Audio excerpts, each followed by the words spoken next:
Right. Hi, Professor. This is Sophie Pipa, and I'm I am interviewing. Luke Fickle. Sounds good. All right.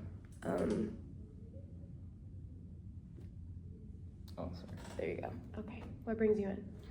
Well, recently I've been struggling with a lot of body dysmorphia, I guess you could say.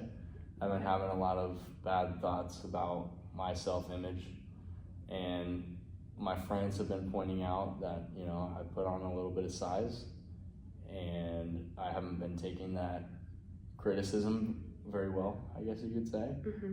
I always struggled with my weight as a younger kid, but it wasn't as bad as it is now. So I just feel really embarrassed and like your own ashamed of skin? my own skin, basically.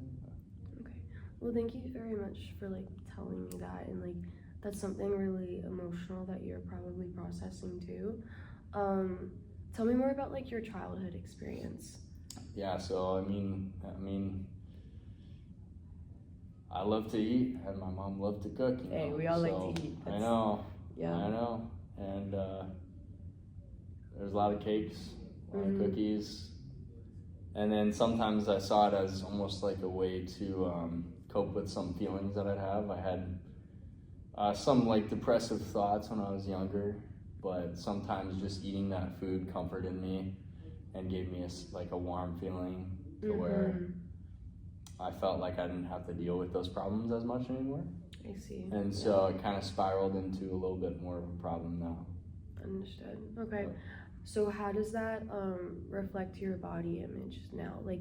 Why do you feel a sense of relativeness to your younger self currently, even though you are physically in shape?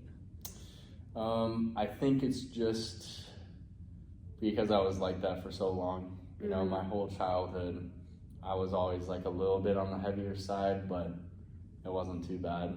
And so I think regardless of how in shape I get now, I'm always gonna have that feeling of being a chubby kid because that's just who I was growing up, you know, for most of my life. So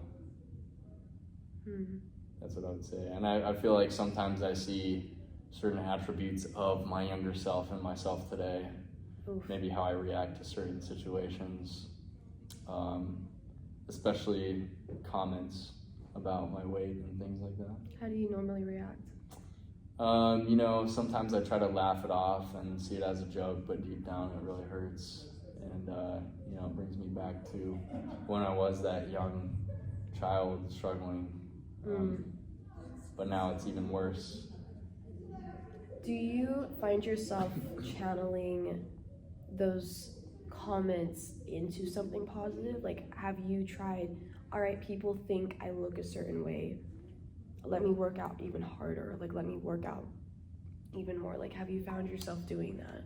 Well, I've been trying to, but to be honest with you, I don't really know how to channel that. And that's why I wanted to come in today, was to seek your professional advice on how I can take criticism like that's coming from people I know they want to help, but how I can take that criticism and transform it into something beneficial, like motivation or something. So I was hoping you could give me some solutions for that, maybe. Absolutely. So it's truly about your perspective on things. If you view yourself negatively and you're hearing things that are negatively and you don't see a positive way out or a positive way to flip it, that just leaves you down into a dark place. So really finding things that make you feel positive, speaking positively about yourself.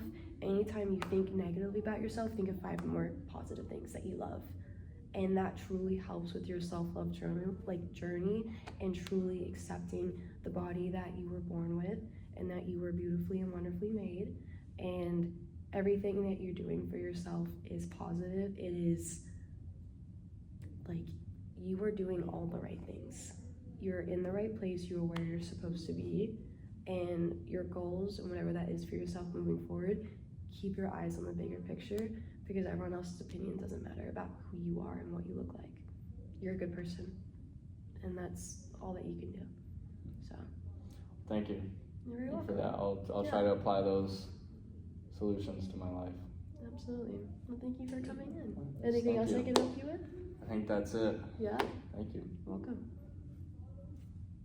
You're staying 5 minutes.